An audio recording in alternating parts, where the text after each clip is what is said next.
Hello, everyone, and happy Labor Day. Hope everybody's having a great uh, long weekend. This is the first edition of Tim's Takeaways for the 2021-2022 school year. Want to start this week with football and an impressive victory for the Ashley Screaming Eagles. I was able to get over there for the very end of that game and watch them snap their 18-game losing streak with a 43-26 victory over Waccamaw, a team from South Carolina. It was Ashley's first victory since the season finale of 2018. That was a span of 1,029 days since their last victory and Friday night's win. So, congratulations to Coach Wilson Helms on his first victory. Hopefully, he'll have many more to come. This is a young Ashley team, but they have some talent. So, this is a team that in a year or two could factor into the Mid-Eastern Conference standings at the top half. Sophomore running back Tajir Crudup had a huge game, 30 carries, career high 193 yards and 4 touchdowns. Caleb Robles, another sophomore, played quarterback, completed 9 of 11 passes for over 100 yards and a touchdown. So, some good young talent over there at Ashley. The defense came away with a couple of interceptions, including a pick six. So, uh, you know, uh, getting that first win can sometimes be the hardest. So, we'll see if the Screaming Eagles can kind of build upon this. I think a 3 or 4 win season for them would really be huge and would help carry some momentum into next season. A couple other teams that picked up nice victories and are also doing things that they haven't done in a while. South Brunswick, another dominant win. Again, that defense hasn't allowed a point in 12 quarters. Uh, they beat West Bladen 55-6, but West Bladen's 6 points came on an interception return. So that Cougars defense still has not allowed a point through 3 games. And South Brunswick is now 3-0 for the first time since 2010. So Rocky Lewis doing some great things over there. Laney, another really impressive win. Knocked off Lumberton at home. Shut them out. Ty Little had a huge game.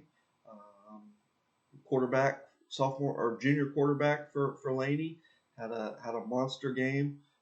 Connor Poe, senior wide receiver, one of the best athletes in the area, helped Laney pick up that nice win, and they're 2-0 for the first time since 2011.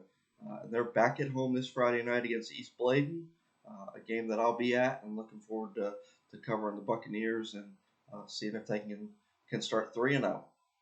Transition now over to girls golf. I got a chance to see the Mid-Eastern Conference play last week at the Municipal Golf Course here in Wilmington, and came away very impressed, especially with the youngsters.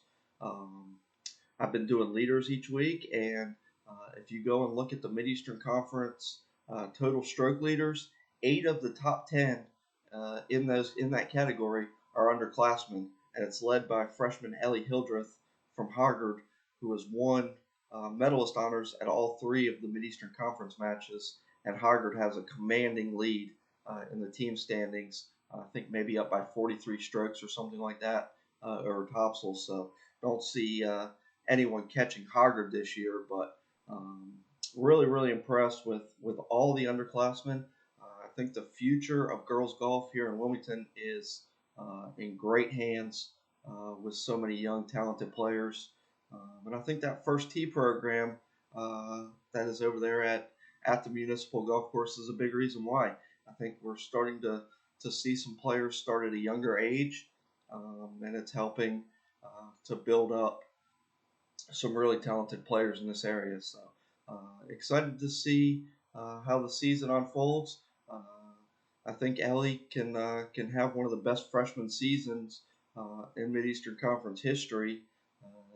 I was kind of looking back at some stats, and I think the best freshman season that I could kind of find in the last 20 years came from Michelle Jarman from Hoggard back in the early 2000s, late 90s, early 2000s. So, I think she had a top 15 finish at state. So we'll see, if Ellie continues to progress, and we'll see, where she finishes at regionals and states.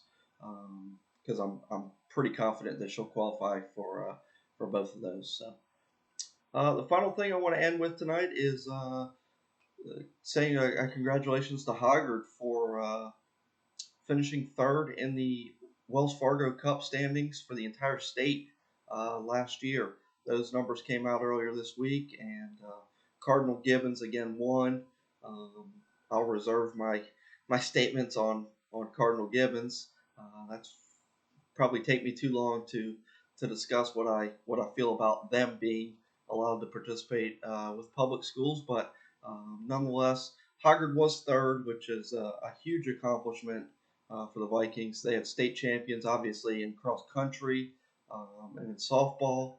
Um, the boys cross country team finished second in the state. The girls soccer team reached the East Final.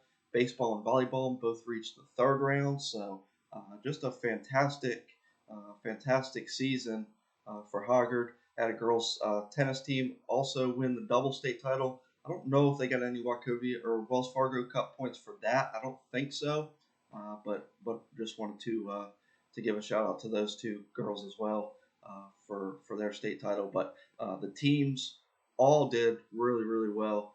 There were several other teams that made the second round of the playoffs, and I think almost every team qualified or every team did, I believe, qualify for the team playoffs.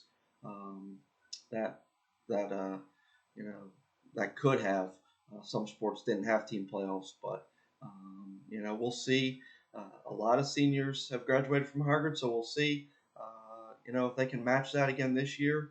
Um, I think cross country and softball are still pretty heavy favorites to do really well. Baseball should have another great season. Expect girls soccer to have another great season. I think the basketball teams could both really make some deep runs this year. So would not surprise me at all if Hoggard had another top five finish this year in the state. Want to also send my condolences to everyone at New Hanover.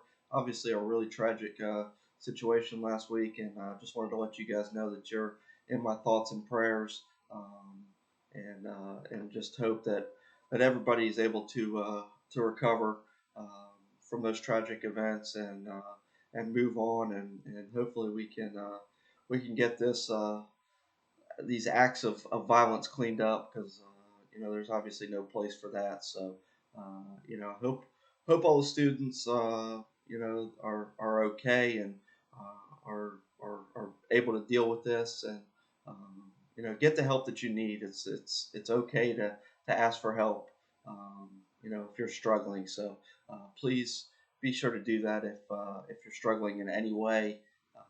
Reach out. There's plenty of adults that are willing to help in any way they can.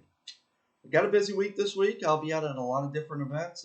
Middle school sports start up, so I'll be getting out to some of those. Plenty of high school sports. I'll be out at a couple volleyball matches, soccer game later in the week, football. So looking forward to it. As always, you can find all of the coverage on coastalpreps.com. Also, the Facebook page, Twitter, and Instagram. Just search Coastal Preps, and you'll be able to find those. Hope you guys have a great Labor Day, and we'll talk to you next week. Bye-bye.